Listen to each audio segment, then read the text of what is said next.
తెలంగాణలో రైతాంగానికి ఊరట లభించిందని చెప్పవచ్చు.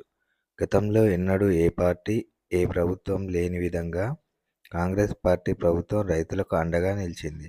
ముఖ్యమంత్రి రేవంత్ రెడ్డి ఇచ్చిన మాట ప్రకారం రైతులకు 2,00,000 రూపాయల రుణమాఫీ ఒకేసారి చేస్తున్నారు. అందులో భాగంగా ఈ నెల 18వ తేదీన రూ. 1,00,000 వరకు రుణాలున్న రైతులందరికీ మాఫీ చేశారు.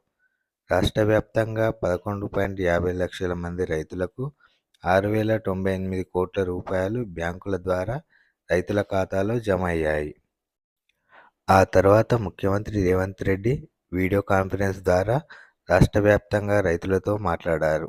ఈ నెలాఖరులోగా 1,50,000 వరకు రుణాలు ఉన్న రైతులకు మాఫీ చేయనున్నట్లు, అదేవిధంగా ఆగస్టు 15లోగా 2,00,000 రూపాయల రుణాలు ఉన్న రైతులందరికీ రుణమాఫీ చేయనున్నారు. మీకు రుణమాఫీ రాలేదా?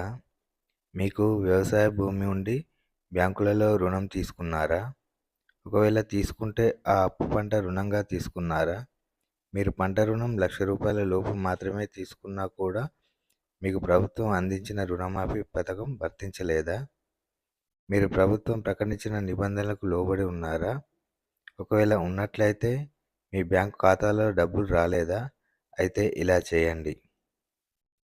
బ్యాంకు ఖాతాలలో మీకు రుణమాఫీ సొమ్ము జమ కానట్లయితే ముందుగా బ్యాంకుకు వెళ్ళి ఏదైనా టెక్నికల్ ప్రాబ్లం ఉందేమో తెలుసుకోండి. ఆ తర్వాత అధికారిక ఐటీ పోర్టల్ ద్వారా మీ సమస్య అధికారుల దృష్టికి తీసుకుపోవచ్చు. అంతేకాకుండా మండల స్థాయిలో ఫిర్యాదులకు పరిష్కార విభాగాన్ని వ్యవసాయ అధికారులు ఏర్పాటు చేశారు. మండల స్థాయిలో విభాగానికి వెళ్ళి మీరు మీ పేరు, మీ బ్యాంకు ఖాతా ఇచ్చి ఫిర్యాదు చేయవచ్చు. ఈ సహాయ కేంద్రాన్ని రైతులు ఫిర్యాదు చేసేందుకే ఏర్పాటు చేశారు. రుణమాఫీ అందలేదని రైతుల నుంచి వచ్చే ఫిర్యాదులన్నింటినీ 30 రోజుల లోపు పరిష్కరిస్తామని ప్రభుత్వం చెబుతోంది. ప్రభుత్వం విడుదల చేసిన రుణమాఫీ నిబంధనల మేరకు మీరు అన్ని విధాలుగా అర్హులైతే మీకు రుణమాఫీ అందిస్తుంది.